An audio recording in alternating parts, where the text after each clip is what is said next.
亂繩索，證據被誰攞錯？盡力撥開，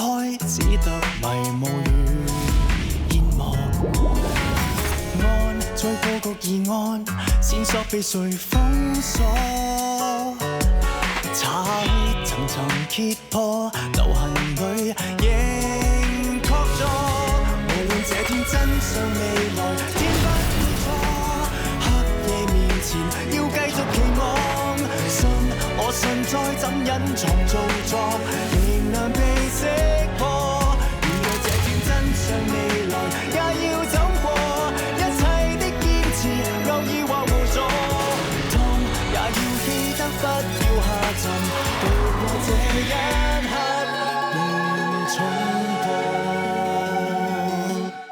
លោកជួបបានបាត់ខ្លួនភ្លាមក្រោយស៊ើបរឿងក្តីនេះមានគំឈ្មោះអត្តកម្មាំងឃាតកម្មក្នុងព្រៃដែរទេឃាតកម្មក្នុងព្រៃនៅនាងខ្លារខិនត្រូវសម្លាប់សង្ស័យសត្វផ្សេងសម្លាប់នាងអ្នកលីនតម្រូវឲ្យស្វែងរកឃាតករនាងមិនអាចទទួលការពិតថានាងមានអារម្មណ៍លើឃាតករដុកទ័រម៉ែប្រាប់ឲ្យខ្ញុំឈានចូលនិងប្រឈមមុខនឹងរបួសខ្ញុំរកឃើញថាហេតុអីខ្ញុំចង់ធ្វើជាអ្នកកសលវិច័យនាងហ្វាន់មែនទេចាគឺចប់អីវ៉ាន់នេះដោយសារតាក់ទងអ្នកទទួលមិនបានទើបអីវ៉ាន់ត្រូវទុកនៅឃ្លាំងយូរពេលនេះអីវ៉ាន់យកមកឲ្យនាងវិញហើយ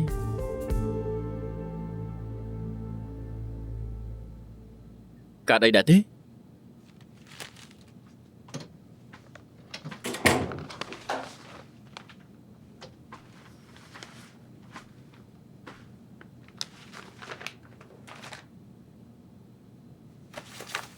តងជីងវ៉ៃ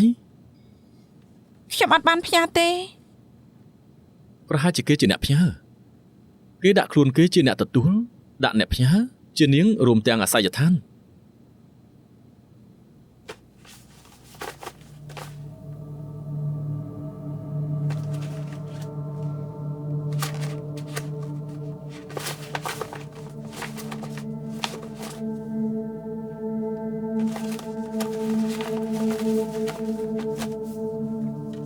មួយប្រភេទមកពីអេធីយ៉ូពីឈ្មោះកាហ្វេយើកាឆេមរសជាតិសម្បូរបែបច្រើនក្លិននិងមានរសជាតិដូចផ្កាដែលខ្ញុំចូលចិត្តខ្លាំងគួរឲ្យស្ដាយហាងខ្ញុំទៅទិញជាប្រចាំអស់ស្តុកមិនអញ្ចឹងខ្ញុំនាំលោកទៅសាកហើយសាកជ្រឺបានល្អមែនពួកជើងអាសាបានជួបគ្នាគង់តែមានឱកាសទៅព្រួតទេច្បាស់ជាមានឱកាសពួកយើងនៅបានជួបគ្នាម្ដងទៀតហេតុអីគេធ្វើបែបនេះថ្ងៃដែលគេផ្ញើអីវ៉ាន់ជាថ្ងៃដែលគេចង់សម្លាប់នាងបើខ្ញុំត្រូវស្លាប់គេជាអ្នកទទួលកាហ្វេបើគេជាអ្នកស្លាប់វិញនោះកាហ្វេនឹងត្រូវត្រឡប់មករកខ្ញុំគេគិតបានល្អិតល្អន់ពិតមែនគេចង់សម្លាប់នាងនិងចង់ឲ្យនាងរស់អាចជានាងឬគេដែលត្រូវស្លាប់គំនិតទុកមុននេះគឺមានមនុស្សតែម្នាក់ដែលអាចផឹកកាហ្វេមិនយូរទេថ្ងៃដែលគេចាប់ខ្ញុំពេលវេលាចុងក្រោយគេចង់សម្លាប់ខ្ញុំម្ដងសម្រាញ់ដូច្នេះវាងាយសម្រាប់ខ្ញុំ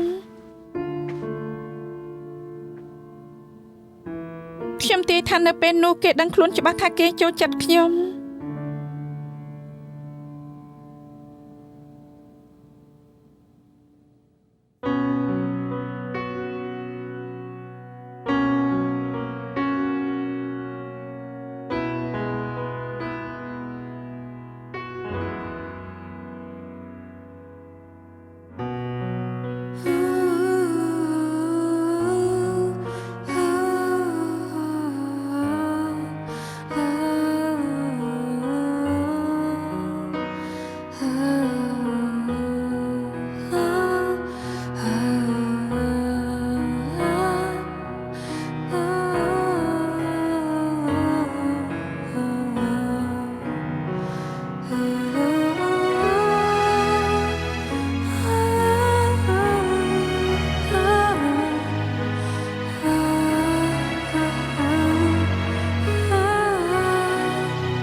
ចប់ការងារបានច្រើនដល់ថ្នាក់នេះហ៎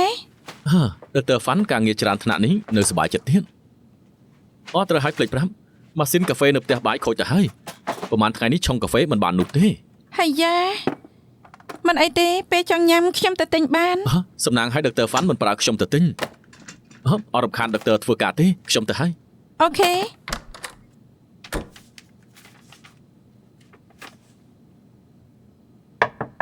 ចូលមករីករាយដែលបានជួប ត្រឡប់មកធ្វើការថ្ងៃដំបូងអូខេទេ អូខេល្អដូចមុនអញ្ចឹងយ៉ាងម៉េច គ្មានអីទេខានឃើញនាងពាក់អាវសយូរខ្ញុំនឹក ថ្ងៃនេះសម្ដីផ្អែមណាស់ ត្រូវហើយទើបខ្ញុំក៏អាហារពេលល្ងាចហើយនាងចេញលុយ អាហារពេលល្ងាចហ៎អូខេចូលមក ថ្ងៃនេះអូខេដែរទេ គឺអូខេគ្មានបញ្ហាទេ ខ្ញុំហៅញ៉ាំអាហារពេលល្ងាច បាយបាយចា Dr. Fan ខ្ញុំកាន់កំបិតវះម្ដងទៀតហើយការវះកាត់ជោគជ័យ អញ្ចឹងជាការល្អណាស់អញ្ចឹងខ្ញុំមិនរំខានការងារទេខ្ញុំទៅវិញហើយ បាយបាយទៀតហើយហ៎ភ្លេចអីមែនទេ អត់ទេគឺមានអ្នកមករកណែ មិនសួរថាខ្ញុំយ៉ាងម៉េចហើយទេហ៎ ញញឹមស្រស់បែបនេះខ្ញុំដឹងថាមិនអីទេ អរគុណ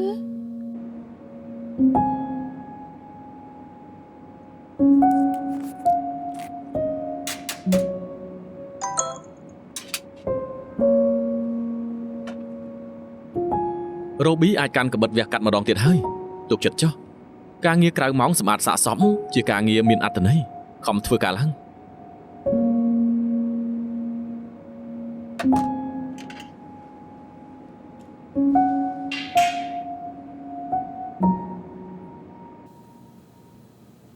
បងប្អូនសាន់នៅក្នុងព្រៃមុនពេលលេងហ្គេមយើង selfie មួយទុកទៅធ្វើសំលេងស័ក្តិតាមស្រួល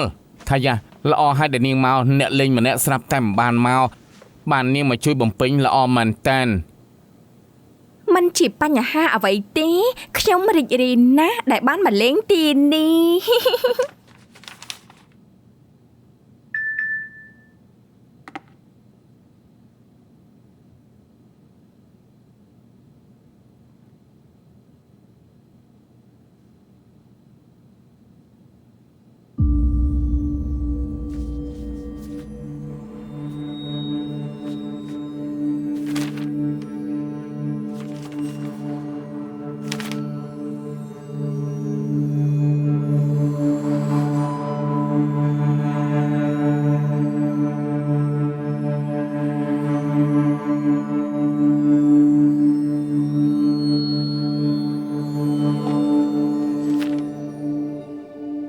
សួស្តីគ្រប់គ្នាខ្ញុំជាតួអង្គនៅក្នុងហ្គេមឃាតកម្មក្នុងព្រៃជាស្ដេចនៅក្នុងព្រៃសត្វតោ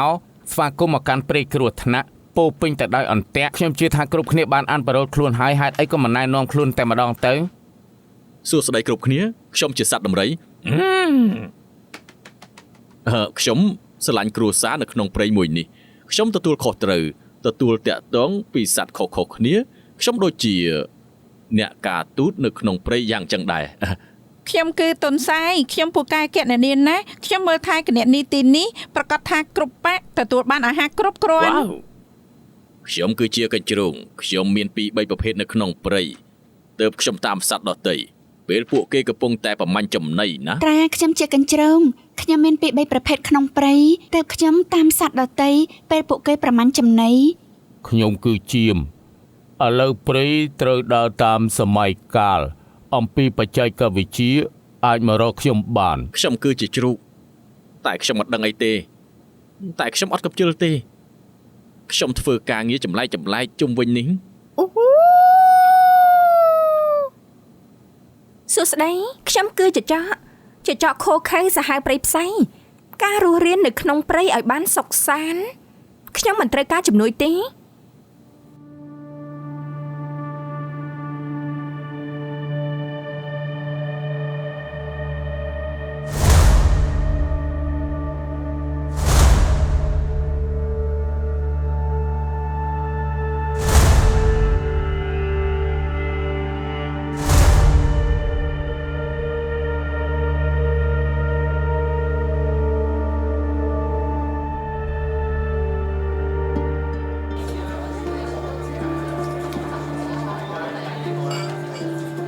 លោកមក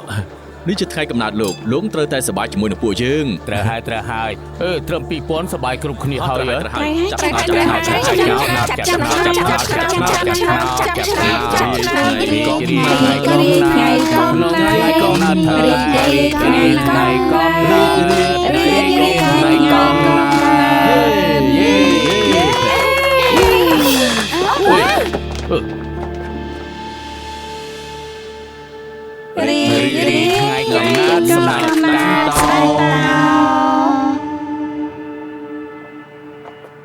បញ្ជាក់ថាអ្នកនាងខ្លារខិនស្លាប់ទាំងសោកស្ដាយសត្វដែលនៅក្នុងព្រៃសិតតែដឹងឃាតករជាម្នាក់ក្នុងចំណោមពួកគេ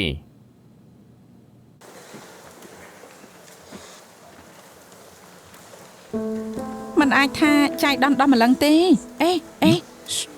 យ៉ាងម៉េច ដូចរឿងក្តីវិវានខ្លាំងណាស់ នៅថ្ងៃនោះវិវានស្លៀកឈុតខ្លារខិននៅមានពិធីជប់លៀងខួបកំណើតប្រទេសរុញខេកចាក់ត្រង់កស្លាប់ចំពោះមុខគ្រប់គ្នាដូចគ្រប់យ៉ាង កុំអានបំភ័យខ្លួនឯងអីអាចជារឿងចៃដន្យណា កុំព្យាយាមកុហកខ្លួនឯងអីរូបសត្វទាំងនេះគឺដូចនឹងរូបសត្វនៅក្នុងពិធីជប់លៀងនៅថាជារឿងចៃដន្យទៀតទេ មានមនុស្សយករឿងក្តីទៅធ្វើជាប្រូលហ្គេម គួរតែជាអ្នកនៅក្នុងដែលដឹងសាច់រឿងច្បាស់ ឬមួយអាចជាឃាតករផ្ទាល់ អាចទៅរួច អូយសុំទោសការី មិនចាំបាច់សុំទោសទេមានរឿងល្អចែកគ្នាទៀតហ្គេមថ្មីឃាតកម្មអាត់កំបាំងជាប្រភេទហ្គេមដែលលេងជាតួអង្គផ្ទាល់ថ្មីនេះល្បីខ្លាំងណាស់រឿងក្តីវិវាននៅមិនទាន់ចាប់បានឯណាបើលេងហ្គេមអាចរកឃើញឃាតករដែរទេ ឬម្នាក់នេះចង់ផ្សព្វផ្សាយរឿងក្តីក្នុងក្រុមហ៊ុនដោយវិធីនេះ ចង់ដឹងណាថាព័ត៌មានពិតឬអត់ បើអញ្ចឹងឆាប់លេងទៅ ដើម្បីធ្វើឃាតកម្មបានក្នុងព្រៃត្រូវតែមាន3ចម្ពោះ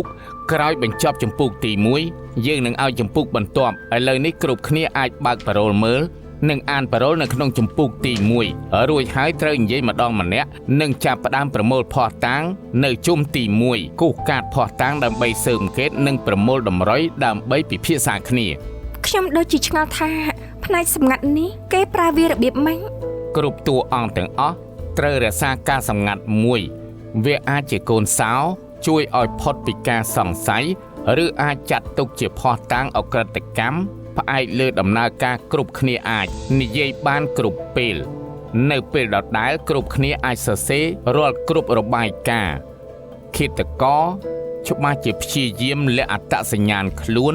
ខណៈគ្រប់គ្នាព្យាយាមវែកមុខរបស់គេ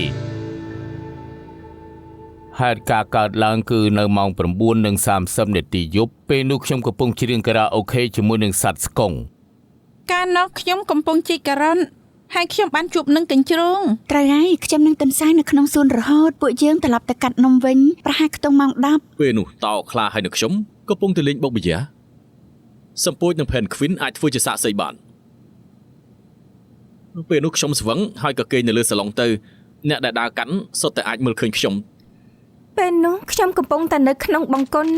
ដោយសារតែខ្ញុំឈឺពោះពេកទើបសំងំក្នុងបន្ទប់ទឹក15ទៅ20នាទីទេគ្មានអីកើតឡើងច្រើនទេហើយមិនយូរប្រហែលក៏ដល់ពេលកាត់នំខេង មានអ្នកណាចង់បន្ថែមអីទៀតទេគ្មានទេអញ្ចឹងយើងចាប់ផ្ដើមប្រមូលភស្តុតាងជុំទី1 មួយនេះពិតជាឆ្ងាញ់មែនឈប់ធ្វើសំឡេងនេះទៀតទេធ្វើសំឡេងយូរហើយបានហើយលើកជីង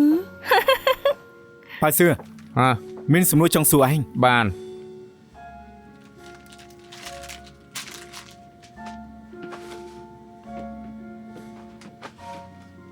ខ្ញុំឃើញគ្រប់ឯងកំពុងតែលេងហ្គេមឃាតកម្មនៅក្នុងព្រៃអ្នកលេងខ្លះតាក់ទងនឹងរឿងក្តីខ្ញុំស៊ើប ឃាតករមែនទេ គ្រាន់តែប្រហែលទេមានកើតសម្គាល់ឃើញមានអ្វីចម្លែកពីអ្នកលេងទាំងនោះដែរទេ ខ្ញុំជាអ្នកនាំសារផ្ទាល់គ្រប់គ្រងលំហូរនៃហ្គេមមិនសូវជាចាប់អារម្មណ៍ពីប្រតិកម្មពួកគេនោះទេតែថាយ៉ាគឺខុសគ្នានាងលេងហ្គេមច្រើនសួរនាងទៅ ហ្គេមឃាតកម្មនៅក្នុងព្រៃដោនកំពុងតែលេងស្តៀងនឹងរឿងក្តីឃាតកម្មធានារ៉ាប់រងធីវ៉ៃជីងកាលពី2ឆ្នាំមុនក្នុងនោះគឺមានអ្នកលេងហ្គេម4នាក់ដែលអ្នកលេងគឺជាទុនសាយជាដំរីនិងអ្នកលេងជាកញ្ជ្រោងជាបុគ្គលិកជាជនសង្ស័យពាក់ព័ន្ធតែឃាតកម្មនៅមិនទាន់រកឃើញនៅឡើយទេ អញ្ចឹងបានជាពួកគេជជែកគ្នាច្រើនការពិតជាមិត្តរួមការងារនិងមានតំណែងតំណងជាមួយនឹងឃាតករតែហេតុអីបានជាពួកគេចូលលេងហ្គេមនេះ បងឃើញរូបថតដែលប៉ៅសឿផ្ញើចូលគ្រប់មានអ្នកលេងហ្គេម4នាក់ដែលនៅក្នុងក្រុមនេះគឺជាសត្វដដែល បើពួកគេលេងជាតួអង្គដដែលនៅក្នុងហ្គេមឃាតករលេងក្នុងហ្គេមនេះអាចជាឃាតករពិតដែរទេ ប្រៀបធៀបហ្គេមនិងការស៊ើបអង្កេតប៉ូលីសហើយមានរឿងលម្អិតជាច្រើនដែលស្តៀងឬដូចគ្នាអ្នកបង្កើតហ្គេមគួរតែដឹងសាច់រឿងពីក្រោយច្បាស់ណាស់តែថាប៉ូលីសសង្ស័យមិនមែនជា4អ្នកនេះទេទើបមិនអាចបញ្ជាក់ថាឃាតករដែលលេងហ្គេមនេះជាឃាតករឬអត់លោកជួដែលបងស្គាល់គាត់ធ្លាប់ស៊ើបរឿងក្តីនេះនិងបានលេងហ្គេមនេះទៀតផងតែថាក្រោយពីបានរកដំរីខ្លះហើយគាត់ក៏បានបាត់ខ្លួនដូចនេះទើបបងចង់ដឹងថាពេលដែលលេងហ្គេមមានឃើញអ្នកណាគួរសង្ស័យដែរទេ ប្រាប់ចាស់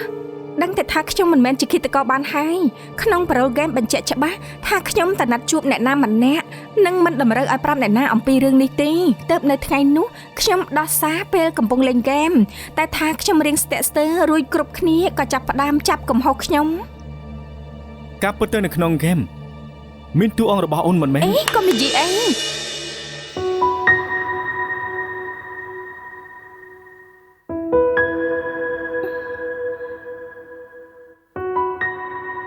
ប្រាប់មុនអត់សប្បាយទេ បើអញ្ចឹងអូនមានឃើញអ្នកណាគួរសង្ស័យដែរទេ គឺមានខ្ញុំចាំបានពេលប្រមូលផតតាំងគ្រប់គ្នាជ្រើសរើសផតតាំងដែលពាក់ព័ន្ធនឹងខ្ញុំ មុនពេលកើតហេតុអ្នកនាងខ្លារខិននិងលោកចចកបានឆ្លោះប្រកែកគ្នានៅពេលនោះអ្នកនាងខ្លារខិនខឹងរួចក៏ទះកាព្រៀងលោកចចកបញ្ជាក់ថាលោកចចកមានការខឹងសម្បារនៅក្នុងចិត្តទើបសម្លាប់នាងខ្លារខិនចោល គ្រាន់តែឆ្លោះគ្នាធម្មតាចាំបាច់សម្លាប់មនុស្សដែរមិនមែនជាការស្អប់គ្នាឯណា នៅប្រកែកទៀតគ្រប់គ្នានៅក្នុងព្រៃសិតតែដឹងលោកចចកមានចិត្តទៅលើអ្នកនាងខ្លារខិនស្នាមបបោមាត់នៅលើមុខចចកជារបស់អ្នកនាងខ្លារខិនលោកមិនអាចយកឈ្នះចិត្តនាងបានទើបបានជាសម្លាប់នាងចោលតើមែនទេ ទី1បើមិនមានចិត្តខ្ញុំមិនមែនថាបខ្ញុំទេមុនកើតហេតុខ្ញុំក៏មិនបានជួបនាង អាងថានៅបង្គន់អ្នកណាអាចបញ្ជាក់បានម្យ៉ាងលោកទៅយូរណាស់ យ៉ាងណាពេលនោះខ្ញុំនៅបង្គន់រហូត និយាយកុហកនៅលើភ្នំដែលយើងជប់លៀងគ្មានដើមកបាស់ទេនៅចន្លងស៊ីម៉ាទើបមានលោកជាប់សម្លៃកបាស់ពេញខ្លួនលោកច្បាស់ជាបានចេញពីបង្គន់ អ្នកនាងកញ្ជ្រោងមិនបានជាយំមិនសប្បាយចិត្តតើមែនទេឬអ្នកនាងខ្លារខិនធ្វើឲ្យពិបាកចិត្ត អូអត់ទេគឺពេលនេះខ្ញុំរវល់ក្នុងព្រៃរហូតខ្ញុំនៅជាមួយទុនសាយ លោកខ្លាហេតុអីដៃរបស់លោកមានរបួស ខ្ញុំmộtដៃពេលដែលបើកគម្រប10ស្រា អត់ទោសផងយើងសម្រាប់10នាទីសិនអាឡូ ណែព័ត៌មានដូចមានច្រើនណាស់ណែខ្ញុំនៅចាំបានថាវិវិនតែតែមានសម្លេងកបាស់នៅជាប់ខ្លួនខ្ញុំអាឡែស៊ីហើយក៏ដាស់តែរហូតនឹង ទាំងនាងនិងអេលិចមានកបាស់ជាប់ខ្លួនពួកគេច្បាស់ជាទៅកន្លែងដដែលធ្វើអីផ្ដេសផ្ដាស់ជាមួយគ្នា មានមនុស្សច្រើនស្ដាប់ឮពួកគេឆ្លោះគ្នាតែមិនដឹងថាជារឿងអីនោះទេតែស្រីៗនៅខាងរដ្ឋបាលនិយាយថាគឺជាបញ្ហាលុយកាក់ណា ខ្ញុំក៏យល់ថាចម្លែកដែរអ្វីដែលពួកគេនិយាយពាក់ព័ន្ធនឹងហ្គេមតែថាឈ្មោះតួអង្គជាឈ្មោះផ្សេងដូចនេះពួកគេមកពីទស្សនវិជ្ជាពិន Vivian គឺជាអ្នកស្លាប់ Chang Kevin អេលិចជាជនសង្ស័យ Hu Ti Suang ពួកគេនិយាយគ្នាច្រើនអាចដឹងថាហ្គេមនេះជាប់ពាក់ព័ន្ធជាមួយនឹងរឿងពិតពួកគេជួយលេងហ្គេមនេះព្រោះចម្ងល់ក៏ចង់ដឹងការពិតបើមើលឯកសារហើយអ្នកស្លាប់ពិតជាបដិសេធ Hu Ti Suang មែនអាចជាការជំរុញសម្លាប់តែរឿងកើតឡើងក្រោយការសម្លាប់មិនយូរ Hu Ti Suang ក៏បាត់ខ្លួន គិតថាជាបញ្ហាស្នេហាឬបញ្ហាលុយកាក់ អ្វីដែលលោកជូរកបានអ្នកស្លាប់គឺមានគម្រោងដាំដុះនិងលក់ដើមកញ្ឆាហើយដើមកបាស់បានរកឃើញនៅលើខ្លួនពួកគេបើពួកគេមិនមែនជាគូស្នេហ៍មិនមែនបញ្ហាលុយកាក់ពួកគេអាចជាគូលក់ដើមកញ្ឆាជាមួយគ្នា ឬពួកគេឧស្សាហ៍លួចជួបគ្នាព្រោះរឿងលក់កញ្ឆា បើការផុតតាំងជាការពិតស្នាមបបោមាត់និងកាត់កបាស់អាចសន្និដ្ឋានបានថា Hu Ti Suang បានចាកចេញពីកន្លែងខ្លួនហើយទៅណាត់ជួបមនុស្សស្រីនៅកន្លែងសម្ងាត់ជាកន្លែងសម្បូរដើមកបាស់ទើបត្រឡប់មកវិញជាប់សម្លៃលើខ្លួន គេចង់លាក់បាំងអីមិនចង់ឲ្យប៉ូលីសដឹងអំពីឃ្លាំងសម្ងាត់ឬចង់ការពារស្រីដែលគេលួចទៅជួប Chang Kevin ស្លាប់នៅម៉ោង 9 កន្លះរកឃើញសាកសពនៅម៉ោង 10 Hu Ti Suang ទៅដល់កន្លែងកាត់ហេតុរួចមកហើយចម្ងាយផ្ទះរវាងនឹងកន្លែងជប់លៀងកន្លែងសម្ងាត់គូតែនៅមិនឆ្ងាយទេយើងប្រើពេលប្រហែលជា10នាទី បើអាចរកឃើញកន្លែងសម្ងាត់ប្រហែលអាចដឹងថា Hu Ti Suang ព្យាយាមលាក់បាំងអ្វី លោកជូគិតដូចជានាងអញ្ចឹងពីមុនគាត់រើចូលកាត់សម្លេងកបាស់ជាផតតាំងបានមកពីហ្គេមគាត់ទៅដល់ទីតាំងសម្ងាត់ដើម្បីរកអាចកំបាំងហ៊ូទីងស៊ុនបើសិនជារកទីតាំងសម្ងាត់ឃើញអាចរកឃើញដំរីដែលលោកជូបាត់ខ្លួនឥឡូវនៅត្រឹមដំណាក់កាលទី1សល់ពីដំណាក់កាលទៀតលើកចុងក្រោយធ្វើការប្រមូលផុសតាំងផ្ទាល់ក្នុងបន្ទប់កាត់ហេតុចាំខ្ញុំជួយរកដំរីថ្មីឲ្យបងអរគុណផ្អែកតាមព័ត៌មានចុះឈ្មោះដើមឈើក្នុងពេល10នាទីពីកន្លែងកាត់ហេតុដើមកបាស់មាននៅភូមិធានឆុងតែដោយសារវាអាចប៉ាំងសម្លេងនិងជំវិញភូមិមានដើមកបាស់ពិបាកប្រាប់ថាមួយណាជាទីតាំងសម្ងាត់ណាស់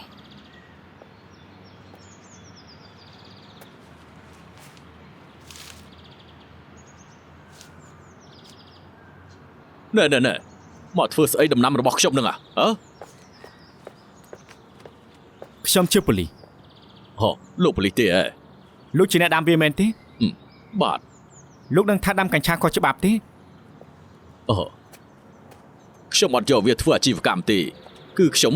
រើសបានវានៅក្បែរនេះឃើញវានៅរស់ក៏យកមកដាំលម្អគ្មានគំនិតផ្សេងអ្វីទេលោកប៉ូលីសខ្ញុំរើសបានវានៅទីនេះកាលពី2ឆ្នាំមុន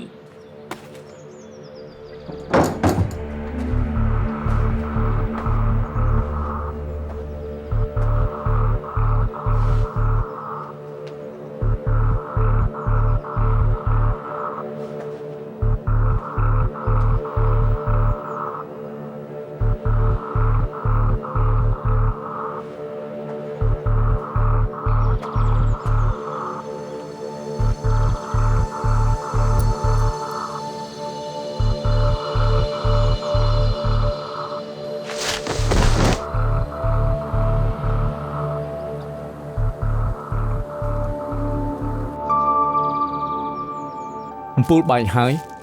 តែគ្មានបែងធ្លាក់ក្នុងបន្ទប់នេះទេទីតាំងទាំងមូលត្រូវបានសម្អាតដោយប្រើទឹកជូតមើលសឡុងទៅ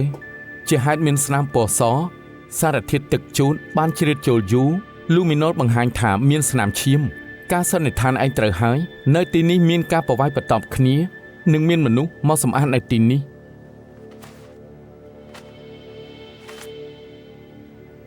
បន្តោងរូបនេះជារបស់លោកជូបានន័យថាលោកជូឆ្លោះជាមួយអ្នកណាម្នាក់ខ្ញុំនិយាយថាត្រៀមចិត្តទៅមើលនេះទៅមានស្នាមឈាមពីបន្ទប់រហូតដល់មាត់ទ្វារចេញការចាប់ផ្ដើមរំលាយសាកសពសារធាតុអាស៊ីដិកកើតឡើងធ្វើឲ្យងាប់រុក្ខជាតិដែលនៅក្បែរតែមួយរយៈក្រោយសាកសពคล้ายជាសារធាតុចិញ្ចឹមដែលធ្វើឲ្យមានរុក្ខជាតិលូតលាស់លើដីអាចមើលឃើញស្នាមជីកឧស្ម័ននៃជាលិកាទុនត្រូវបានរលាយធ្វើឲ្យផ្នែកត្រង់ពោះត្រូវរួម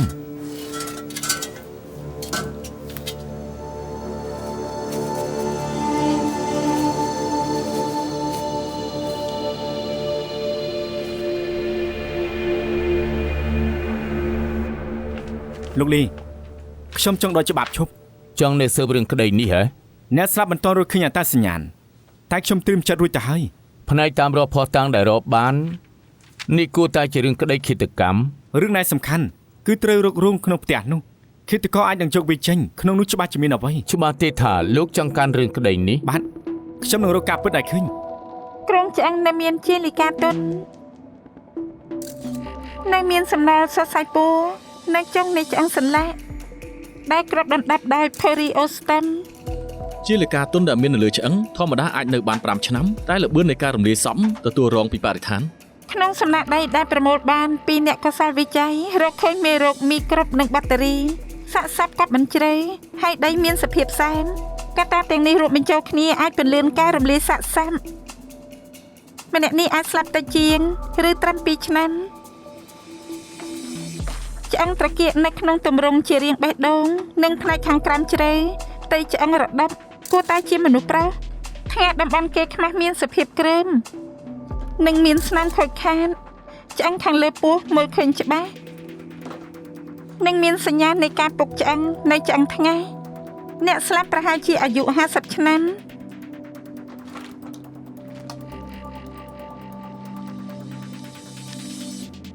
ផ្នែកនៃឆ្អឹងដើមទ្រូងបង្ហាញឲ្យឃើញស្នាមត្រូវរបួសវាតូចនឹងមុន គួរតែបណ្ដាលមកពីការចោះដោយឧបករណ៍មុតស្រួញ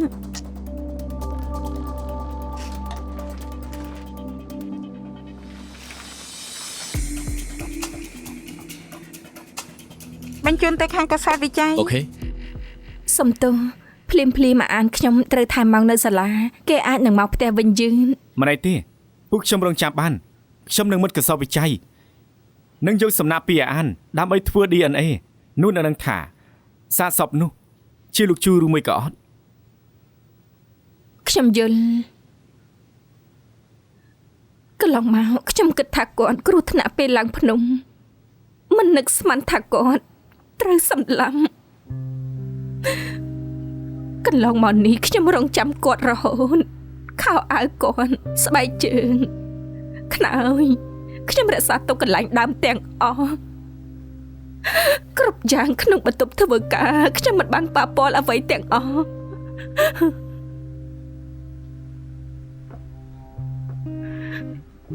កៅទឹកគាត់ខ្ញុំទុកនៅលើតុកុំព្យូទ័ររហូត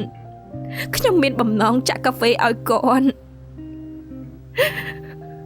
វាដូចជាការដែលគាត់ផឹកកាហ្វេរាល់ថ្ងៃមុនចេញទៅធ្វើការហើយពេលត្រឡប់មកផ្ទះវិញជួបខ្ញុំនឹងកូន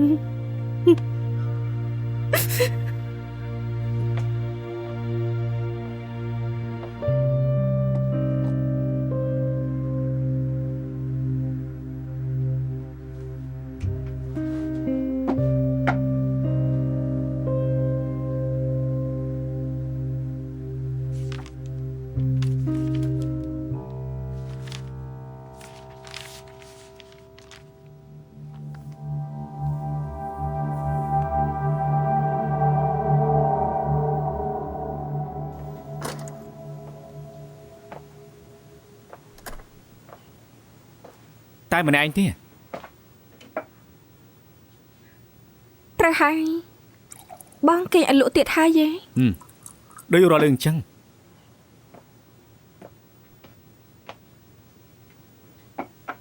អរគុណ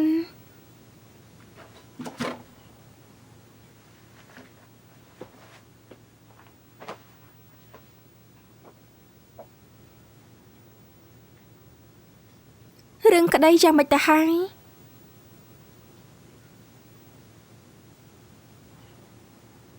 ផតតាំងនៅកន្លែងកើតហេតុនឹងគំរូពីផ្ទះលោកជូតើនៅនៃមានច្រើន មានតម្រុយថ្មីទេ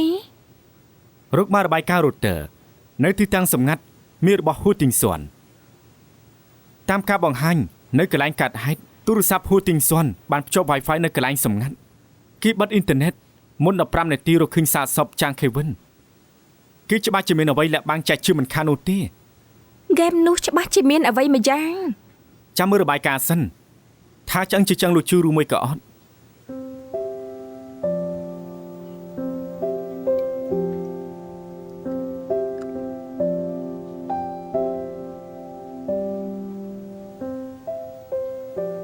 ថ្ងៃដែលបងទៅក្លឹបលេងហ្គេមនឹងសុំអូនជួយរកឃាតករអូនរកពេញមួយជប់មែនទេ អត់ទេ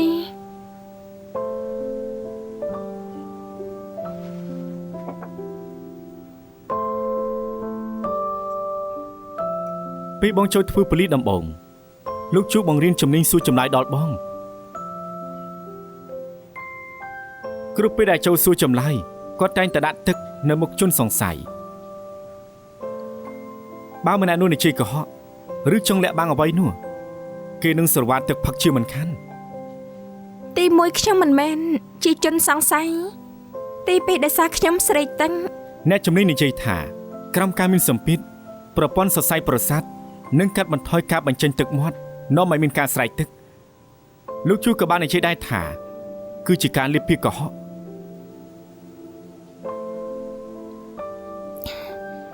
កុហកធំណាស់ យ៉ាងណាប៉ៅសឺប្រាប់បងគ្រប់យ៉ាងអរគុណហើយ បានជួយបានហើយ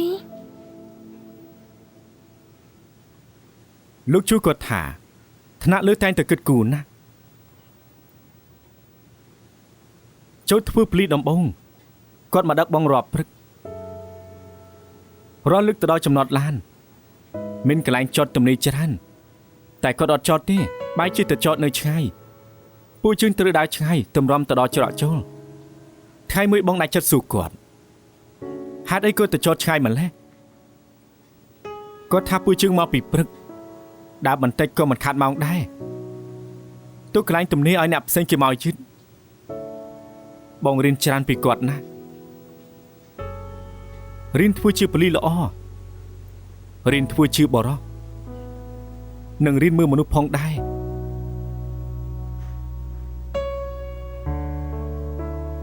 បងទុកគាត់ដូចជាប៉ាអញ្ចឹងទើបបងត្រូវទៅរកការពិតឲ្យឃើញ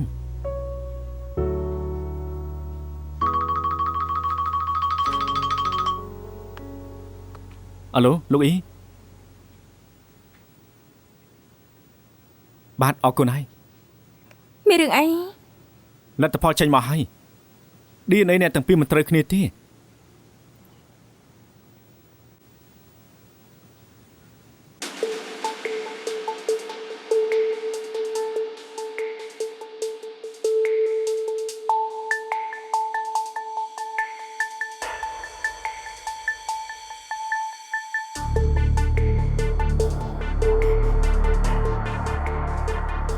ខាងស្ដាំជារូបខួរទីងស៊ွမ်းថតនៅពេទ្យថ្មិញកាលពី2ឆ្នាំមុន តាមការប្រៀបធៀបថ្មិញបញ្ជាក់ថាជាហួរទីងស៊ន់ដែលបាត់ខ្លួន1ឆ្នាំកន្លះនោះមួយនេះសង្ស័យជាអាវុធដែលឃាតករប្រើសម្រាប់ចាងខេវិនជាកដោថ្ងៃកំណើតដែលបុគ្គលិកកំងចេញពីក្រៅប្រទេសវាក៏បានបាត់ក្រៅពីកើតហេតុសង្ស័យឃាតករយកទៅរកឃើញកំទេចតូចមួយក្នុងឆ្អឹងហួរទីងស៊ន់ក្រោយធ្វើតេស្តវាជាប្រាក់សុទ្ធយើងធ្វើការប្រៀបធៀបកូនកំបិតបើកសម្បត្តិដែលមាន brand ដូចគ្នាសមាសធាតុផ្សំដូចគ្នាបេះបិទស្នាមរបួសនៅលើចាំងខេវិននិងរបួសនៅលើឆ្អឹងហួរទីងស៊ន់គឺដូចគ្នាណាស់គួរតែបណ្ដាលមកពីអាវុធតែមួយពីនេះប្រកាសជាតាក់ទងគ្នាឥឡូវរឿងក្តីនេះគឺកាន់តែស្មុគស្មាញគ្រប់គ្នាសុទ្ធតែអាចជាឃាតករអូនទៅលេងហ្គេមនៅទីនោះប្រយ័ត្នផងណានៅក្លឹបមនុស្សច្រើនគួរតែមិនអីទេកូនសោជាច្រើនត្រូវបានលាក់នៅក្នុងប្រូហ្គេមអ្នកដែលធ្វើគួរតែដឹងរឿងច្បាស់តែមិនទាន់រកឃើញបានត្រឹមតាមរកទិសដៅឃាតករតែប៉ុណ្ណោះទេផាយតាមប្រូលឃាតករគឺជាតួអង្គជ្រូក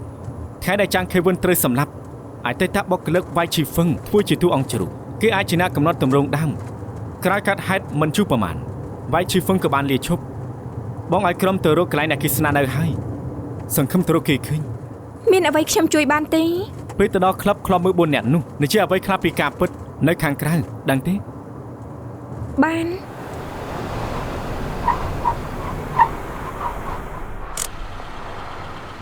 ឧស្សាហ៍តាក់ទងគ្នាចាំតិចមានអ្វីជាប់លើអាវអូនម្សិលមិញគេលើស្មៅសបនិមិត្តជាមួយប៉ៅស៊ឺប្រហែលជាប់ពីនោះហើយប្រយ័ត្នខ្លួនណាដឹងហើយបាយ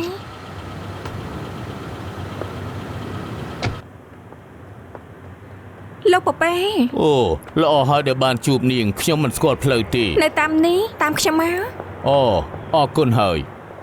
លោកជ្រូងអង្គុយនៅឆ្ងាយម្លេះអេប៉ប៉េនេះអត់ទោះទូរស័ព្ទខ្ញុំអត់ថ្មហើយខ្ញុំសុំខ្ចីរបស់នាងបានទេបានកាន់តែខ្ញុំតែងចាំតែងរួចហើយអរគុណអាហារពេលល្ងាចប្រចាំឆ្នាំដោយកាលពី2ឆ្នាំមុនណាហើយយ៉ាពួកយើងឈួតដោយការនំមិនខានទេកុំថាផ្ទះកំភ្លៀងគ្នាទៀតណាអាចថាបែបនេះយប់នោះវិវិនរំខានគ្រប់គ្នាខ្លាំងណាស់ពួកយើងនឹងត្រូវរាំម្ដងទៀតរាំទៀតហើយក្បាច់នេះដោយការរាំពេលព្រឹកអញ្ចឹងមិនមែនដូចជាទេគឺដូចតែម្ដងអ្នកសរសេរច្បាស់ជានៅក្នុងចំណោមពួកយើងតែថាអ្នកណាទៅនោះសួស្ដីពួកយើងចូលជំហានទី2ជាផ្លូវការដោយកាលពីមុនពួកយើងធ្វើរឿងខ្លះដូចជាការប្រមូលភស្តុតាងរួចមកពិភាក្សាគ្នាត្រូវតែព្យាយាមរកតម្រុយដើម្បីបំបែករឿងក្តីនេះឲ្យបានសុភាពបរិសុភាពនារីក្នុងព្រៃទាំងឡាយស្វាគមន៍មកកាន់ចលងហួយសឹងថ្ងៃនេះខ្ញុំមកទីនេះទាំងអស់គ្នាអាចញ៉ាំនឹងផឹកទឹកឃ្មុំលើតុតាមចិត្តរួចពួកយើងសប្បាយជាមួយគ្នាមុននឹងចាប់ផ្ដើមបន្តទៀតយើងសប្បាយឲ្យអស់ដៃវ៉ាវ មើលទៅគួរឲ្យរំភើបមែនហេតុអីក៏ពួកយើងមិនរំកម្ដៅសាច់ដុំសិនទៅប្រាប់ខ្ញុំមកមើលនៅក្នុងព្រៃគេរំយ៉ាងម៉េច រំក្នុងព្រៃ ល្អណាស់តោះយើងរំ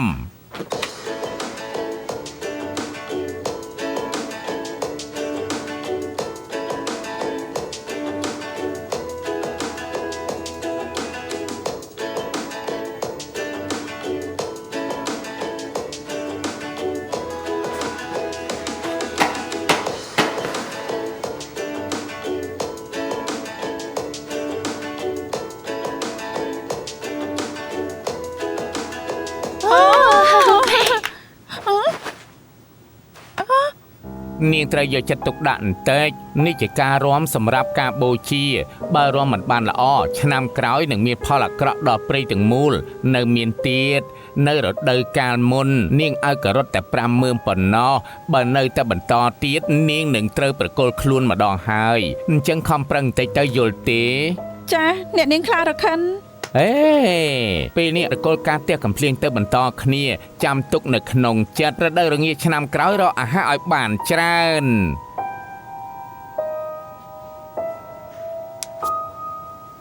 តែឲ្យខ្លាំងមើលមិនបានស៊ីស្មៅទេយ៉ាងម៉េចអូ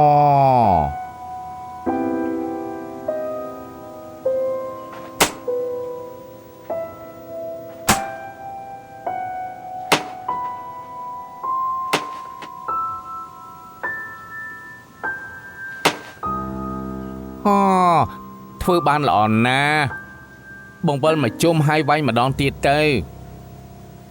ដល់ពេលប្រមូលផោះតាំងក្នុងម្នាក់មានពេល3នាទីចូលទៅប្រមូលផោះតាំងសម្បត្តិមានក្រោយវត្ថុមួយនិងមានឃើញ sticker រូបសត្វមួយវាសរសេរអំពីរបស់ដែលតាក់ទងនឹងសត្វនោះតែថាមិនមែនគ្រប់របស់របរសុទ្ធតែអាចប្រើការបានទេ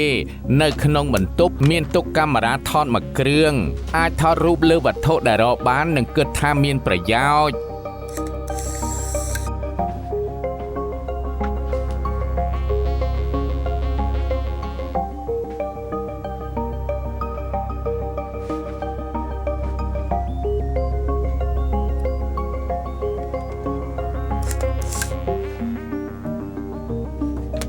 ខ្លាញ់ហើយចា៎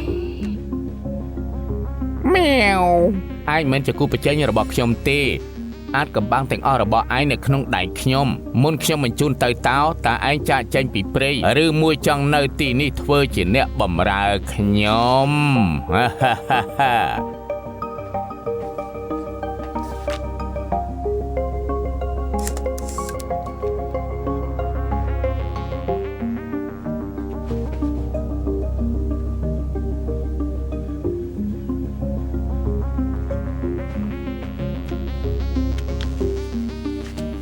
នាងទុនសាយព្រោះតែភាពខ្ជិលច្អូសរបស់នាងធ្វើមិនបានល្អនៅនីតិខៈរដូវរកុលឲ្យបានតែប៉ោម8ផ្លែម្ចាស់ព្រៃសម្រេចដាក់ឈ្មោះនាងក្នុងបញ្ជីតាមដានដើម្បីព្រមានបើលទ្ធផលរដូវក្តៅនៅតែមិនល្អទៀតនឹងត្រូវពិន័យកាត់ការផ្គត់ផ្គង់អាហារ 20% អរគុណសម្រាប់ការយកចិត្តទុកដាក់ពីអ្នកនាងខ្លារខិន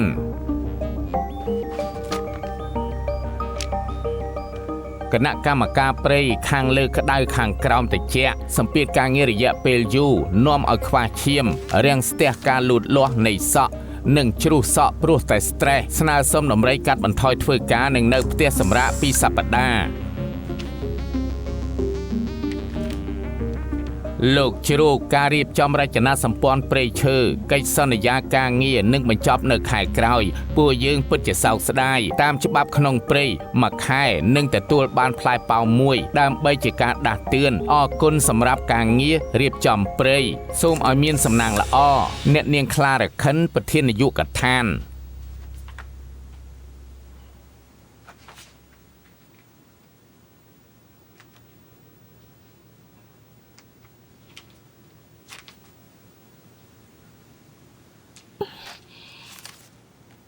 អេលោកជ្រឹងខ្ញុំឆ្ងល់ថាហេតុអីអ្នកនាងខ្លារខិនបញ្ចប់កងត្រាលោកខឹងទៅសម្លាប់នាងមែនទេ ច្បាស់ជាអត់ហើយខ្ញុំអាចធ្វើការងារផ្សេងបានហេតុអីខ្ញុំសម្លាប់នាង មិនមែនទេ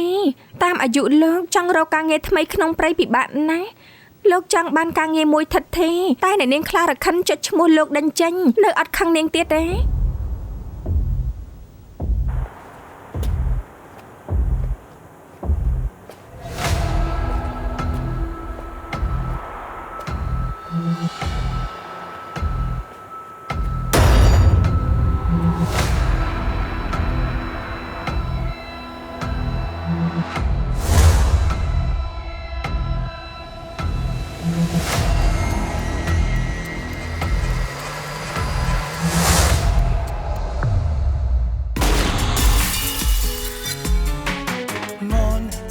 成熟，證據被誰躲藏？盡力撥開，只得迷霧與煙幕。案在佈局疑案，線索被誰封鎖？查去層層揭破，流行裏仍確鑿。無論這天真相未來，天不會錯。要繼續期望，信我信再怎隱藏做作，仍能被寫。